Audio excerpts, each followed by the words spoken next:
сум се гледал со сите слободни граѓани во Република Македонија. Секој кој што ми пристапил, побарал средба со мене, сум се гледал со илјадници наши сограѓани. Но суштината е дека тој Зоки Кичевец на Мицко на рака му дал пари.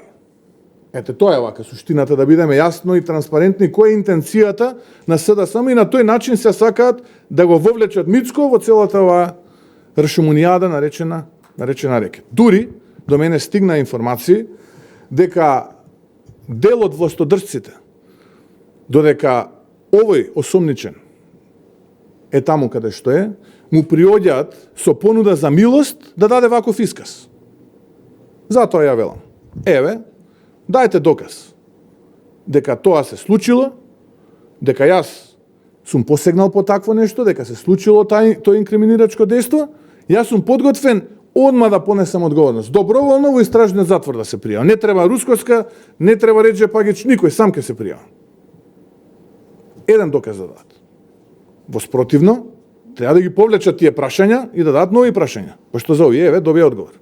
Не, јас затоа поставив прашање конкретно за Белградската врска и се повикав на пишувањата на некои соседни медиуми. Ако внимателно ме следевте кога зборував, и логично е да побараме одговор, така.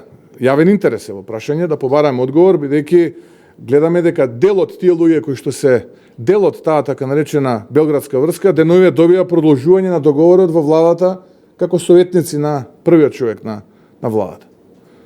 И тоа е легитимно прашање кое што ние го поставуваме. За обвинителството и судството во оваа држава, поголем доказ од тоа што жртвата, или ајде да бидам појасен, жртвите на рекетот, притисоците и уцените, од оваа афера ги приложиле во рамките на обвинителството, а обвинителството, еве, гледаме месеци му треба да го земе телефонот на Катица Јанева да го вештачи, гледаме дека Катица Јанева си се сонча на плажите кај нашиот јужен сосед, а истовремено знаеме дека политички неистомисленици и дел од луѓе кои што се блиски до опозиционата ВМРО-ДПМН за банални работи, поради тоа што се политички неистомисленици со Зоран Заев се наоѓаат во притвор, ги повикувам, ги охрабрувам институциите, сите оние граѓани кои што ќе се пожелат, да може да им се излезе во пресвет, односно да ги процесуираат тие индиции за можен криминал и така натаму, а потоа си има истрага, нека ги истражат,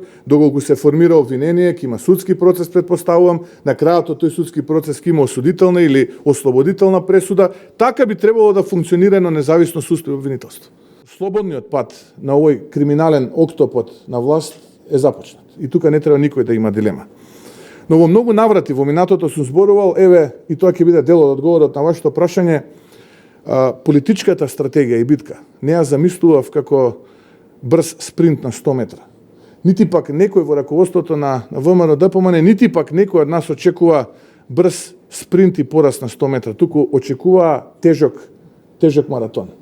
Како опозиција треба да ги анализираме, да направиме една анализа, да ги видиме кои се силните, кои се слабите страни на тоа делување и да донесеме на крај заклучок како понатаму и кои чекори ќе ги преземе. Да, еве еден од тие чекори можеби да биде и напуштање на институции, да бидат и протести и така натаму. Но верувајте дека чекорите кои што ВМРО-ДПМН ќе ги преземе, ќе ги изненадат луѓето од власта.